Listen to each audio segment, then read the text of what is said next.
Did you previously have a BlackBerry, like the old school BlackBerry? Way back when. Multiple generations.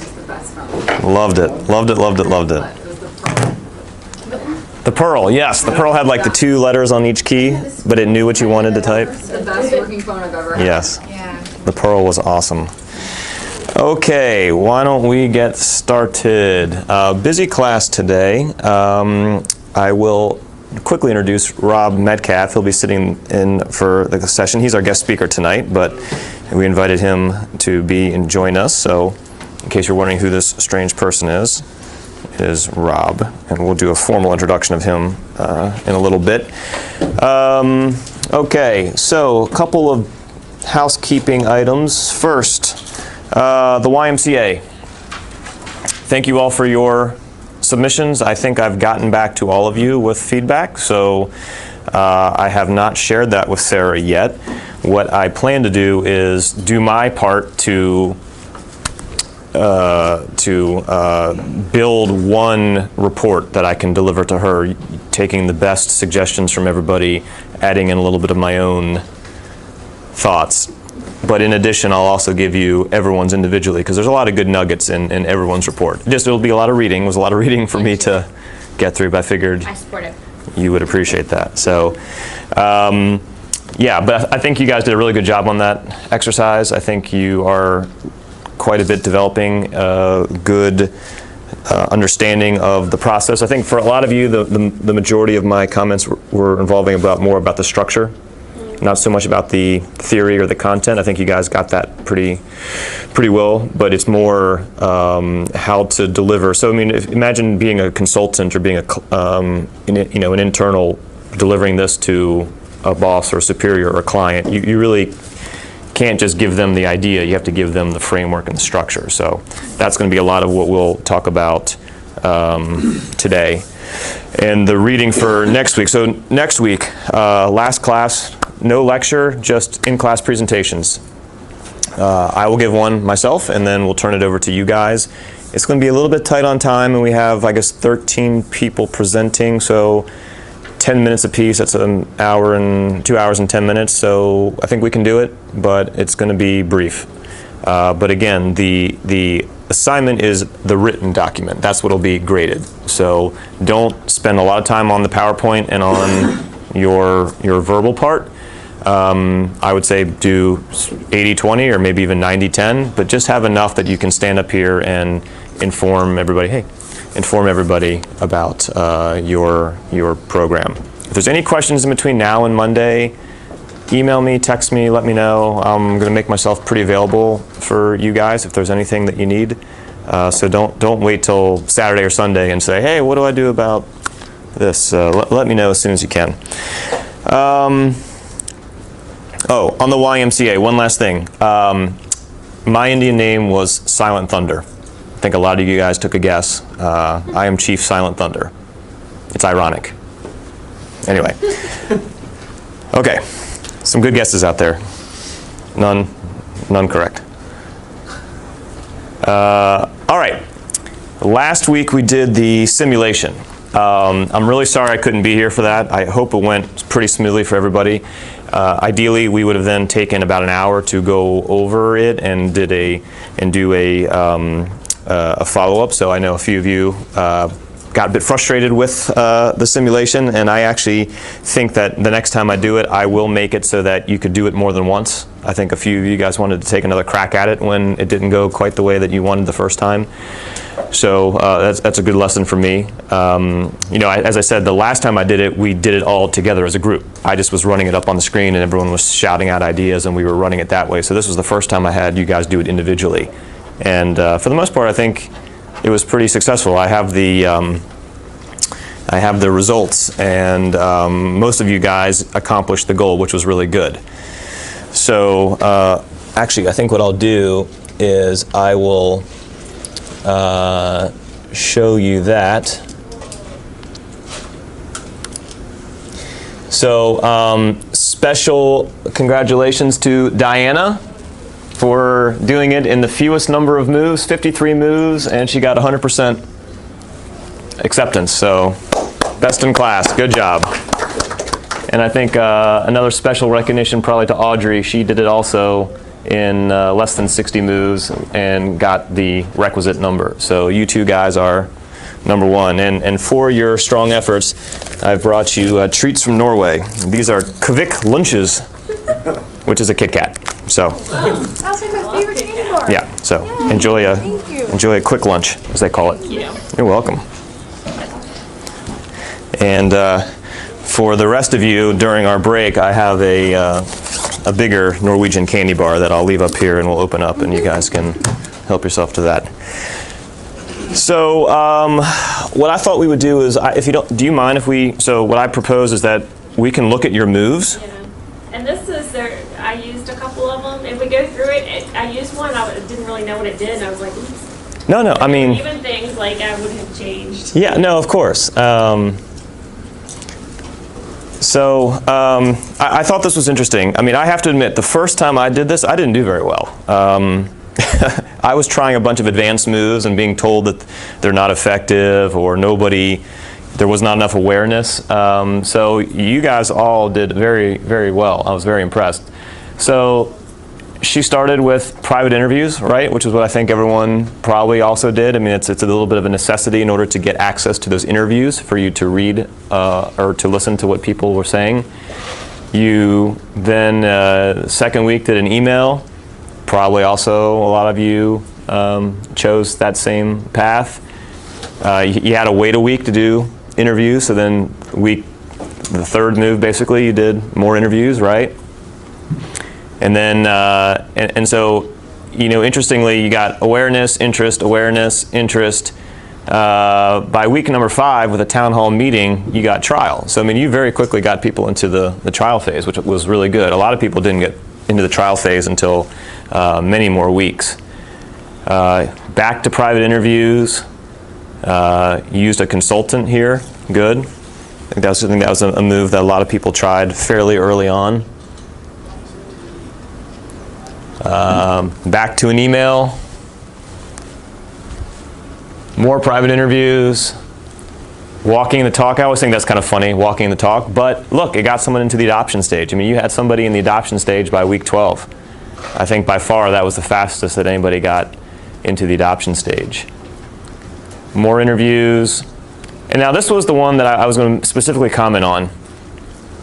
I scanned through everyone's moves, and even when I did it, I never saw selecting this actually doing anything, which is weird. I mean, that's one of the foundations of change management programs, is to very early on build a coalition. And The feedback I got there is it told me I didn't have enough adopters yet.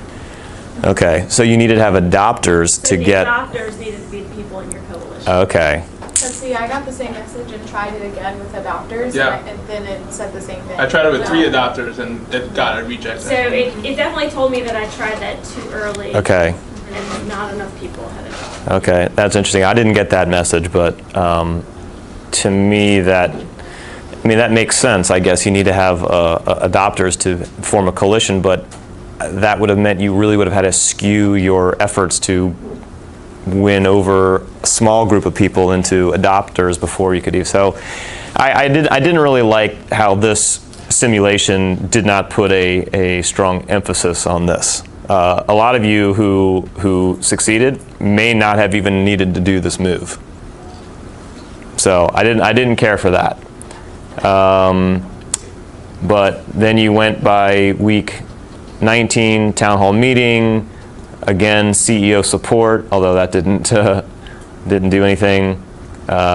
Skill building, external and internal, that was good. I like how you tried that. You got success on the external, didn't do anything on the internal, I don't think. Recognized an adopter, which helped, got someone into the adoption phase.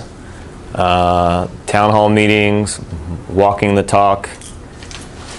And then here, so by this point, now you start getting into some of the more advanced moves. Posting progress reports, conducting a pilot project, telling a success story, although I see, to your point, town hall meetings, walking the talk, success story. So, What I didn't like about this was, even late in the game, when you were on the verge of completing the task, you were still able to just use some of the more simple moves. Telling a story, walking the talk. There was a lot of more advanced moves at your disposal about compensation or restructuring. Yeah, I definitely didn't think that I was going to get it in 2 weeks in 2 moves after that, because the recognize an adopter was ineffective. Yeah. So I figured there was still a long way to go. Right.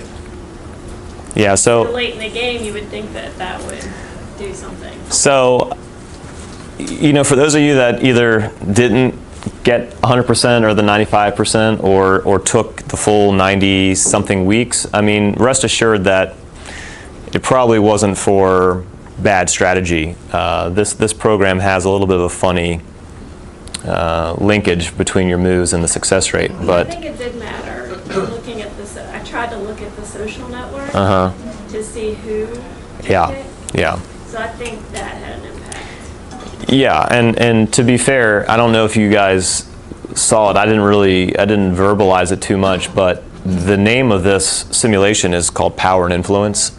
So it really is more designed about using those power structures we talked about, influencing and persuading people. I think this is a good tool. It's the best tool I found to run through a change management simulation, but it's a little bit less on the Cotter steps and a little bit more on that mapping of social networks and influence and persuasion.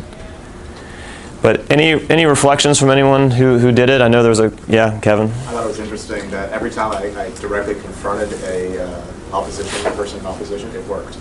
It did. Yeah. No, that's not that good in real life. I got that they were Yeah. upset that I interrupted their day, or that they felt that they were cornered or something like that. I did it twice and it rejected it. Oh yeah, me too. I failed it twice. Every time I used the confront thing, it didn't work for me. But I felt like there was a formula, like that, like you have to have the right credibility. It has to be above a certain number, and you have to target the right person, whatever. Like if you don't have enough credibility, a certain amount of actions will not be effective. I think my goal was to get everybody else around them. I didn't have any choice. Yeah, I mean, that was smart.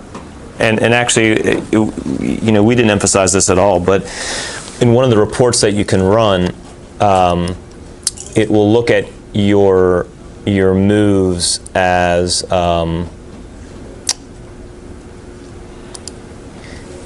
it'll categorize them as political moves or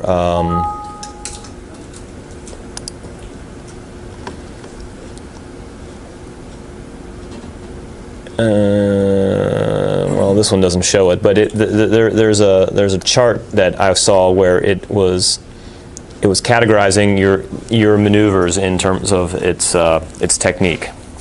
Was it a power move? Was it a political move? Was it I forget the different categories, but so you can use this simulation for a couple of different angles and different subject matters. But did everybody enjoy it? I mean, do you think I'm genuinely looking for feedback. Is this something that I should continue to use in this class? Did it add an extra layer of interest for this class? Did anybody hate it? You can be honest. And it made me actually think about the social aspect. The only thing I wish it could have done was tell us where we may have messed up and attempt again. But I don't know if it would have that capability even. You mean when you were done or as you were doing it? I mean, after then it was Okay. you tried too many power moves, you need to build coalition earlier. Yeah. And then try again. Yeah, no, this doesn't have a tool where it will give you a personalized report on your strategy. That'd be nice. It really would. Okay, well, good. Well, I'm glad you guys enjoyed it. It actually is fun to do in class too. So again, I hope that the next time I try it, I'll be here. I think doing this recap afterwards would also be more helpful as it's fresher in your mind. But then also to have a little bit more competition, I think is kind of fun. So, but thanks for participating. I think it was fun for me to administrate. So, yeah, but just to go through some of their slides a little bit, you know, as you know, I had you down here in scenario 3. It was you had low power, but the urgency was high. Again, I think that's going to be pretty indicative of the type of projects that you will run into in your career these days. These are just some of the simple questions they were asking, and you know, what worked, what didn't work, any common missteps. I think we've covered that. But what this simulation was trying to demonstrate, which we've read a little bit but we haven't touched on too much, is that they look at these 3 distinctive phases. They look at the mobilization phase, what they call the movement phase, and then the sustaining phase. And it gives you a little bit about what you need to be doing in each phase. So depending on where you are, you will be selecting different levers to pull, and you'll have different goals.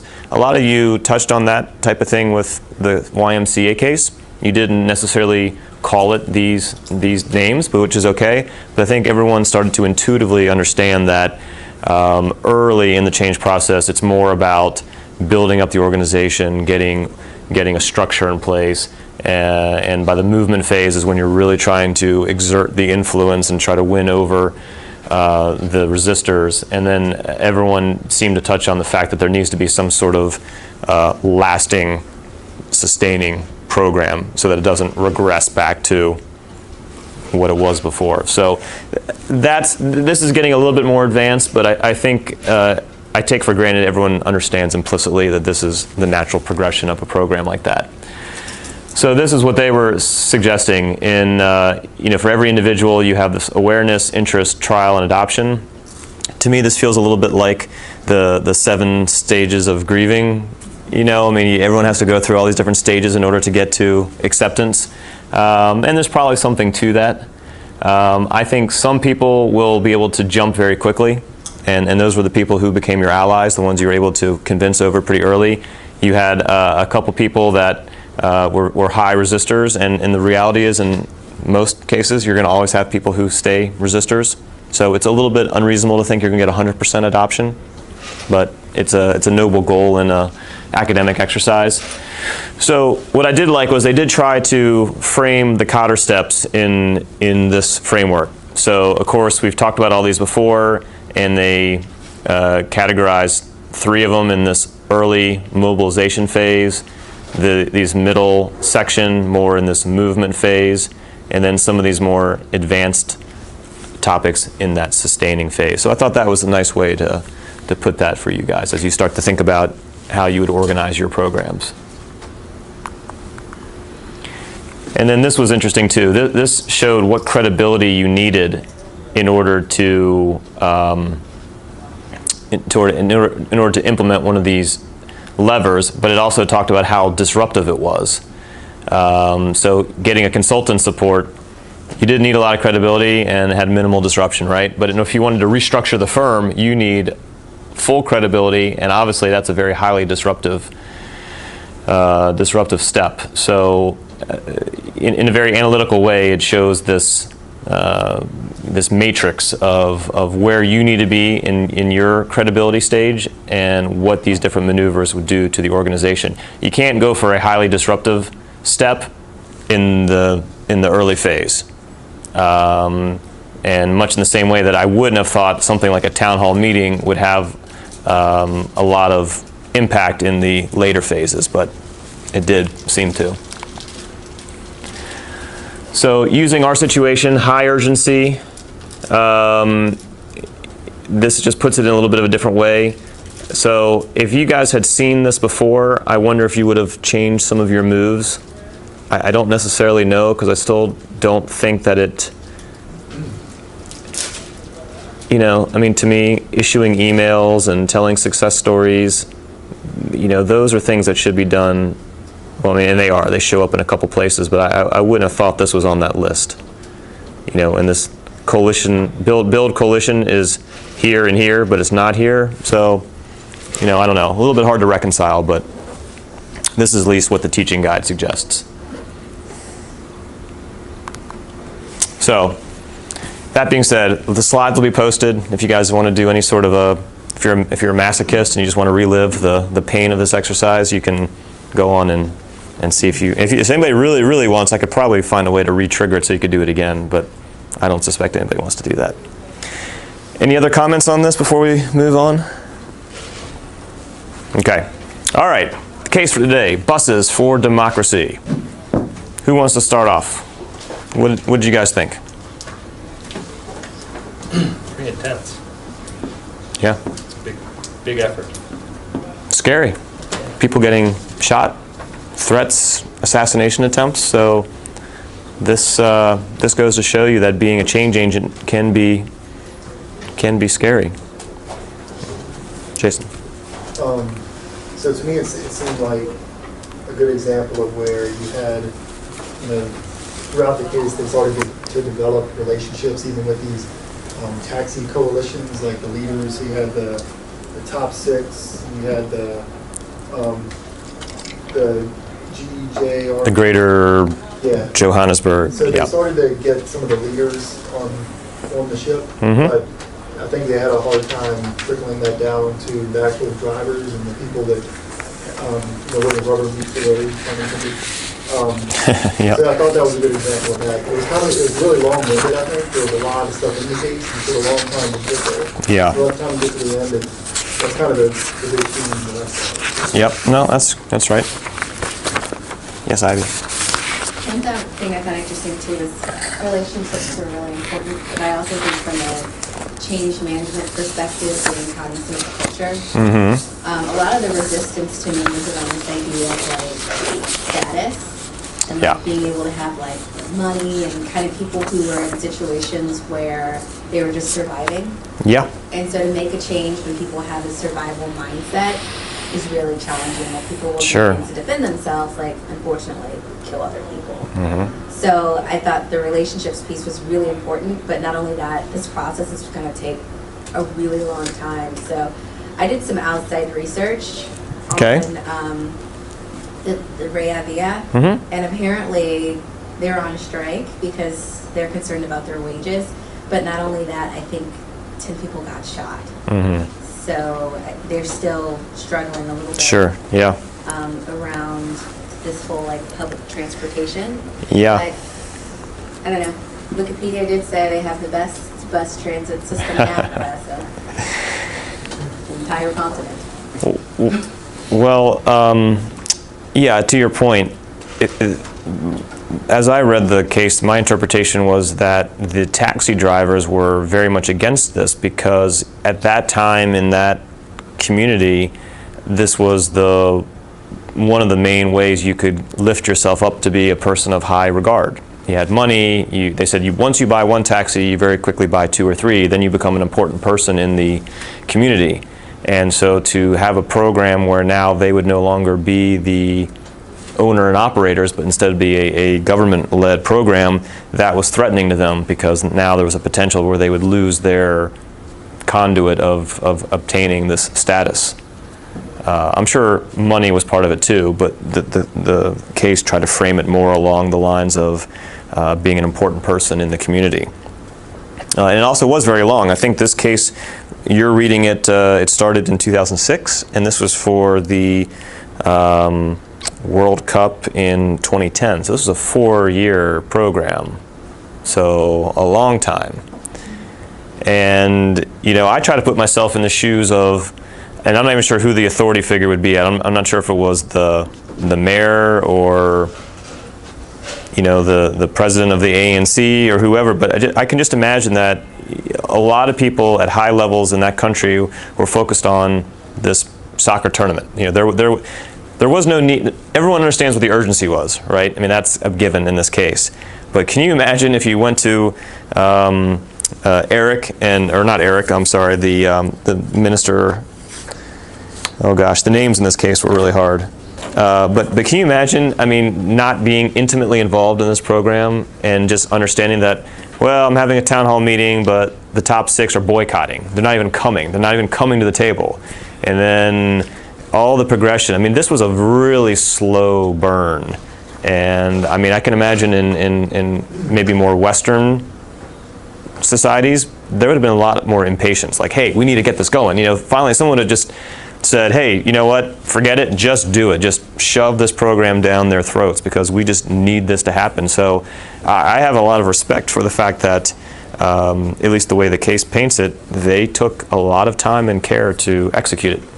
And I think one thing to consider too, so if they started this project in 2006, they're only 12 years out from the end of apartheid. Yeah. So you think about, you know, people, and this is their livelihood and their status in the community, they remember what life was like 12 years ago. Sure. So to think that all of a sudden I'm like completely like in the government, I receive the same rights as others, you never know if that person's actually going to believe that. So of course they're going to really try to hold on to everything that they have. Yeah.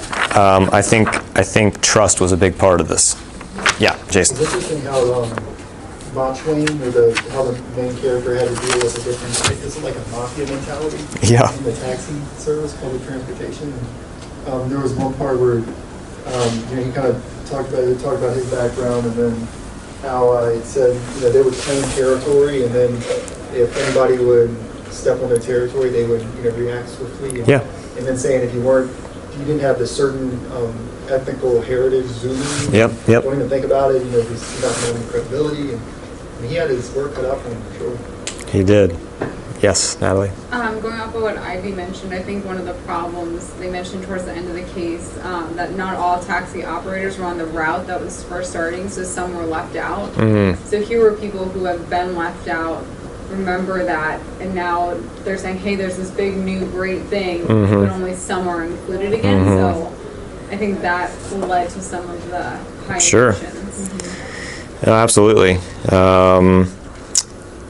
Yeah, they didn't discuss too much about the reaction from those that were going to get left out, but that dawned on me too that you know, this was going to benefit the majority, but there would be a small minority of people who this was going to not benefit, and maybe those are the ones that were citing some violence. But so this case, it dealt with a lot of the issues that we've been talking about in this class. How to ensure there's enough urgency. We obviously know with the soccer tournament that's what was causing all this.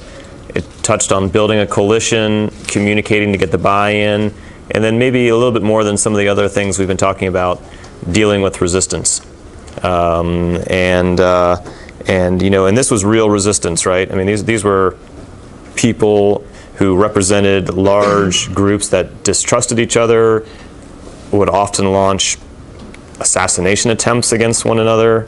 There was the story about them going to, I forget where it was. Was it Bogota or somewhere, where they were in a square with the doves on them, and that's when they shook hands for the first time. I mean, so this is real resistance. Have a quick YouTube clip I can play, so maybe Ivy, you saw the same thing, but I think you guys would enjoy seeing this.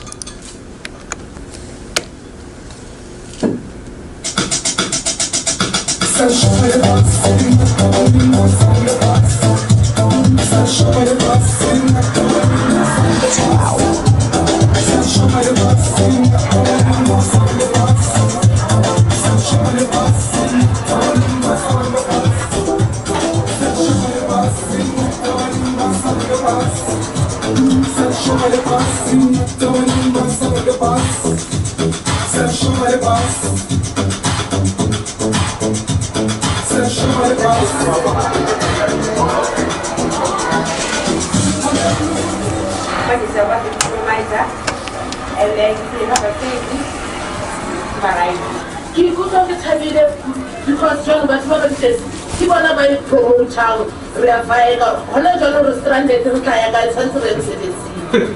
Hey.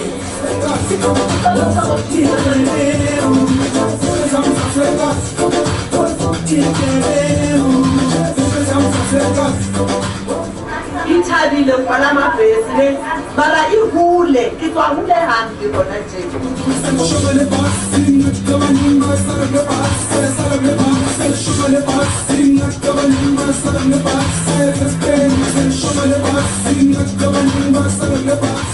So Sijabule kakhulu baba uSendimali thi. Hayi we are very happy, very happy, very happy. We are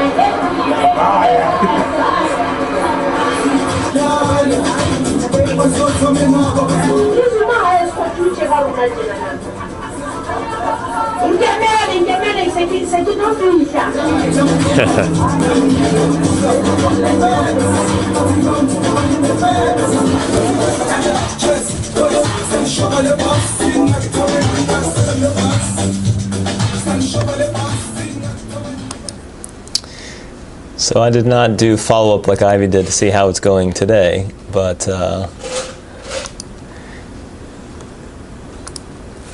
yeah, and just a reminder on who the characters were in the story. And I struggled a little bit keeping the name straight, but yeah, Musaji, Rihanna Musaji. So she was the project owner, so to speak. And although I think Eric got most of the press in this case, you know, she was the one who was really driving the change. And you know, the case said that she had how many meetings during this whole program? It was like 1,000 meetings. I mean, can you guys imagine that?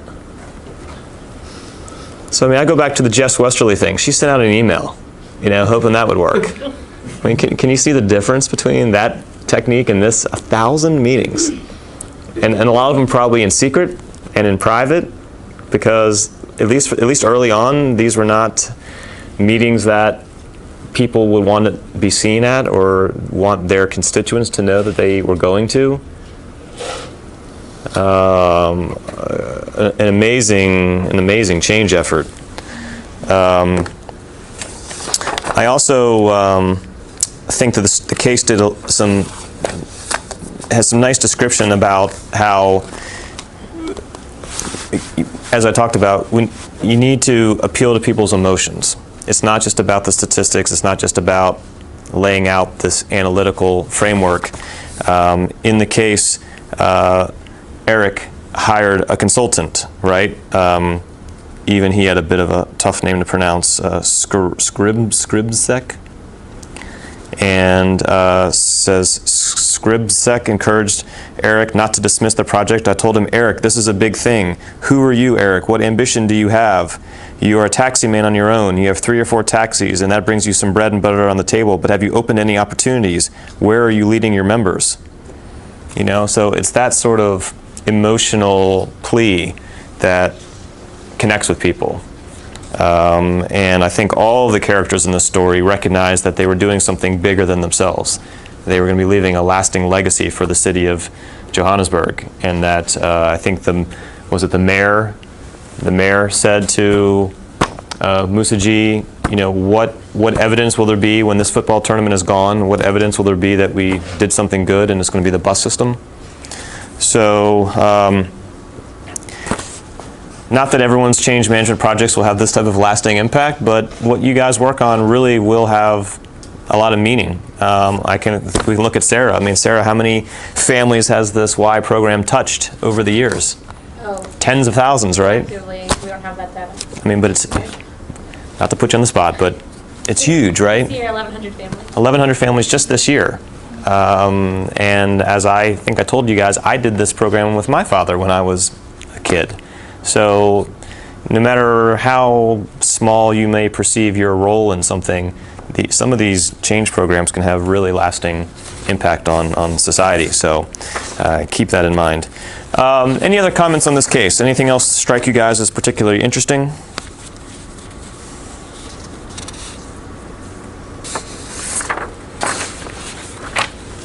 What about toward the end when the top 6 decide to strike, and they actively become resistors? They marched on, I think, the Capitol. There was an election coming up, and I guess it was it the president of the ANC stopped the program? Briefly stopped the program? Yeah.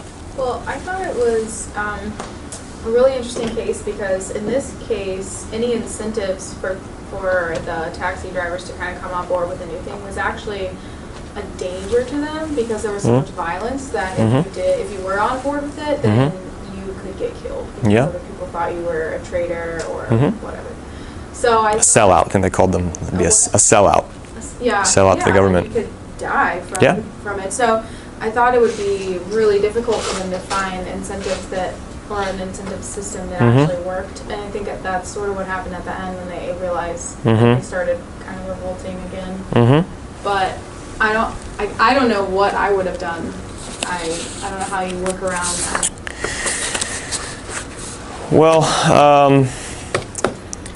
well, of course, I mean, my recommendation would be that if you are leading a program and then there's becomes real danger, then that's probably a good time to pause and make sure that you know, you aren't just stubbornly driving a program into an area where people are going to get hurt. I don't think they foresaw this happening, the shootings, but I don't think it should have been a great surprise given the history. Yeah. I was going to say that was the quote from the case. They realized that there's no liberation in the world without casualties. Yeah. So I think they were prepared for Yeah. it. And I guess you just have to have a threshold. And even Eric says, I think at some point he just resolved, well, if I must die, then I hope it's quick. But if I don't, then I have to stand for this change. So that's a sobering thought. Yeah, Julie. I think they perhaps, I don't know, missed an opportunity to use the emotional side with the people who were resisting to try to show them how by resisting this change, which would improve the lives of the people who had used to be on the outside, that they are continuing that practice from before, and so that they're kind of implicitly for apartheid by trying to resist this integration that would happen through this change, which could make them say, well, no, that's not really what we're against, or just to try to shift the perspective and kind of give them another way to look at what they're trying to protect, right? They then become the bad guy. Right. Yeah. Which maybe they don't want to be.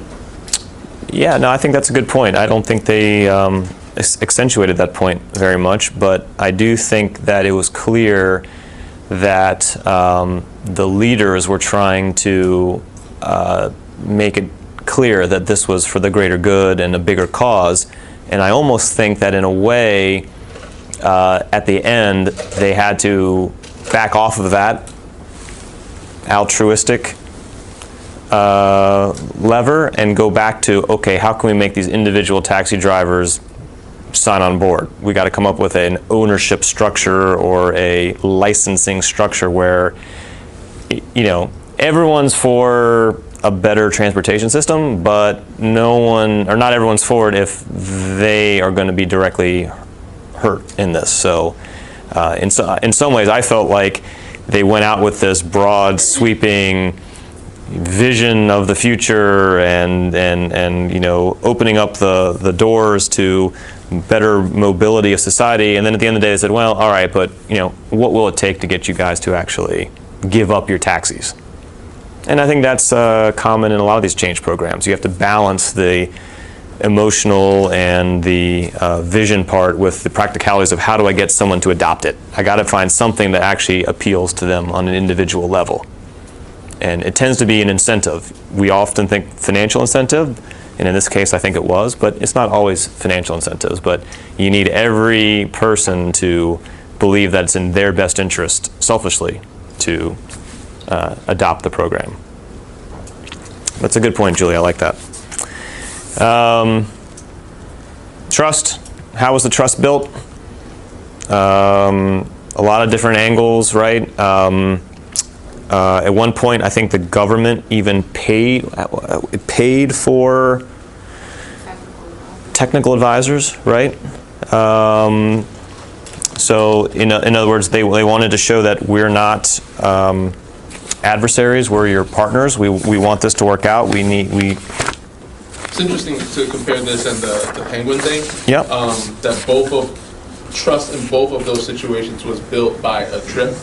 Like the Penguins went down Yeah, to caves, and an external trip. They went down to Brazil or wherever they went to, and that's where a lot of the handshake happened over there. A lot of the trust between Maswain and Moshudi whatever her name is, Mm-hmm. were formed there too. Yep. So Yep. I think that helped a lot for them to see, have a vision of what their country could be like. Yeah. Well, what's the application for that in your business? Offsites. You guys all have these company offsites, and you probably do some goofy team building exercises, trust falls, and I think at some point they were blindfolded and having to lead each other around, and I think it even said at first the men resisted. That's, I guess, typical of men to not want to do sort of silly things, but offsites. You're away from the day-to-day, you're away from, these guys were away from the pressure of their constituents, but yeah, absolutely, that's why they call them team building, is because when you're in a different environment and you're able to see some new things, that's where you start to form some of those bonds. We don't do so much of those structure and like, let's go jump out of a tree together kind of stuff anymore. Our department does every month. We have some kind of social event, a happy hour or whatever it is. That's all it is getting together and having a drink. Yeah, it's pretty good though, right? It does. It really helps. Yeah. I had a British boss one time, and he said the best team building is to have a pub near your office. I think there's something to that. Yeah, so what else did they do for trust? Oh, how about the mayor, right? The mayor would clear his schedule anytime someone from the taxi services wanted to meet with him. They would invite the representatives to all the big city events, even if they weren't taxi related, really trying to build that trust with these influential people.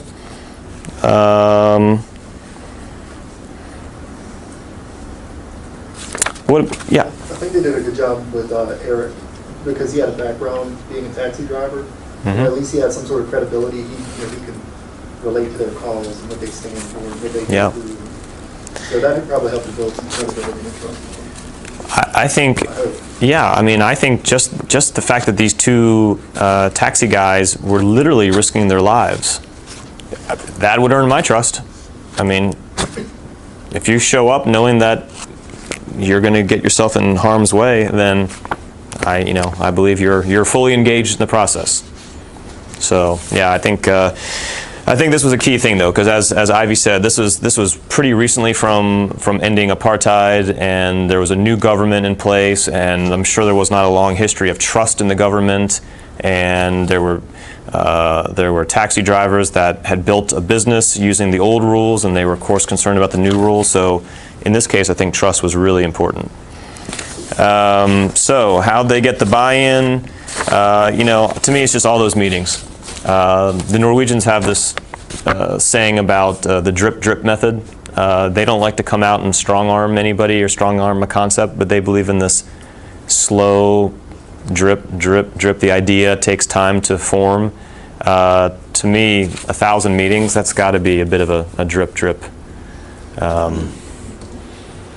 But they also invoked these emotional stories. They also did the offsites. They also went and looked at other programs to see both the good and the bad. There was a specific point in the case about they actually wanted to be very open about these BRT services and how they're not perfect and how they have some flaws.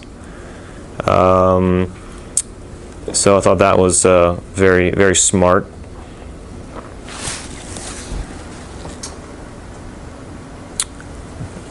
And then, of course, the interesting thing was the resistance.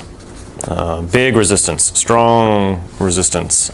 I like how at one point the top 6, I think was the group that was protesting, they had a meeting with Moshe D, and she said, this is happening. This is happening without you. So this is your choice. You either get on board, you apply for these licenses, you'll have opportunities to also bid on these ancillary services like the security at the stations and the maintenance of the buses. We're doing this without you, so it's your choice. To me, that was a little bit of maybe of exhaustion at that point. I'm sure they'd been spending years and years and years to try to win them over, and this was toward the very end and they hadn't done it yet. So at that point, you just say, okay, now it's in your hands. We've laid it out on the table for you. These are your options. We think the one option will be much more in your benefit, but if you choose to go the other way, you choose to go the other way. Any other comments on that? That was a unique, I think, in this case, that we haven't had to deal with some real active resistance. Felt like, I know maybe the perception that I got from reading this, that they did not do too much one-on-ones or meetings with the individual taxi operators. And I felt like they could have done more of that. And I felt like when they received resistance, they didn't really try to kind of work out a compromise or work out some sort of solution. It was like her statement there, like, this is going to happen. That seemed like the first thing that she said to my, from my side. And I felt like when they realized that there are some taxi operators who do not get to keep their route or have a, I don't know, like a good solution, that they didn't work out a replacement, like a job for them to do, something that is satisfiable. I felt like they could have done more of that. Please everybody. Yeah, it seems like they definitely used the heads of these coalitions to do a lot of their communication. There was some passages where Eric was trying to convince these individual taxi drivers that he said, if you die, then you take your taxi with you, so to speak. But if you go for this new program, you're a franchise owner, and you can will that to your survivors. So, you know, that was a case that was being argued by Eric. So once he was on board, once he was part of this coalition, the case made it seem like there was a lot less government to individual operator communication, but more they were going through Eric and the other guy. Who knows whether that's really true or not? I mean, to me, 1,000 meetings, there had to be some meetings with some individuals, but you're right, the case didn't really say that. Yeah, and like I said, in this case, this touches on some broader points about literally putting your safety on the line, and I guess this case shows that for anything that's really monumental, people put a lot of their personal risk out there. So if there's any change you read about or hear about that is really substantial and transformative, somebody was putting themselves out there.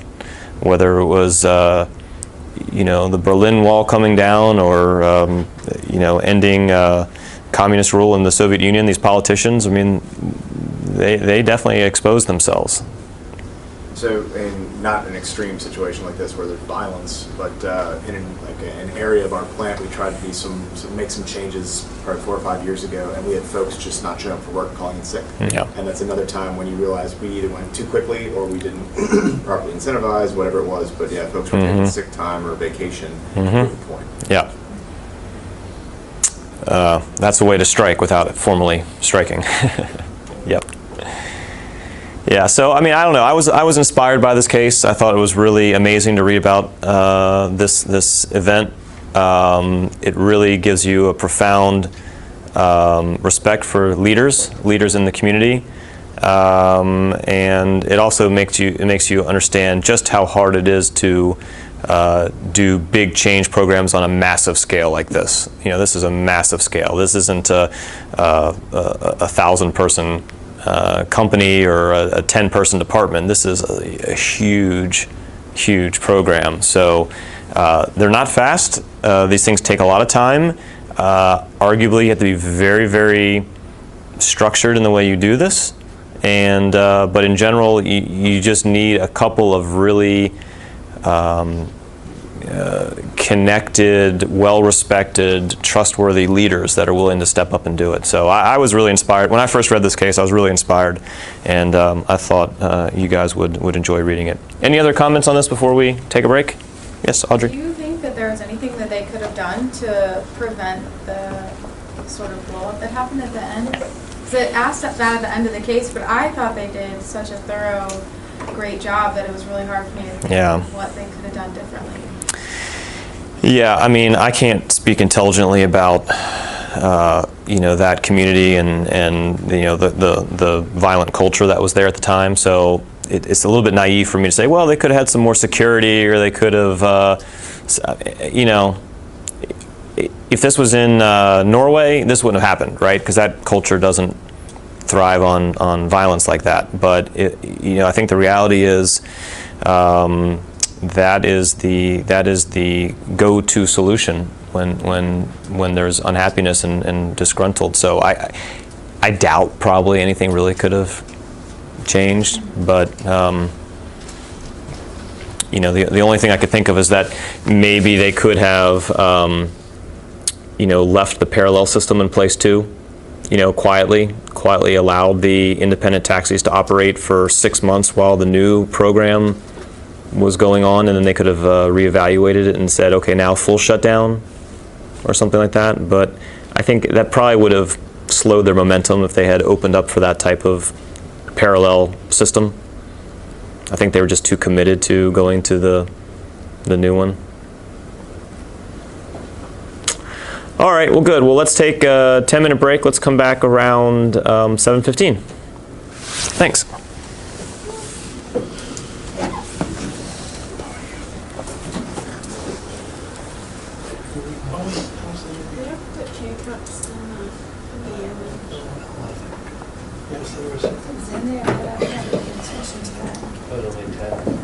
They narrowed their list out.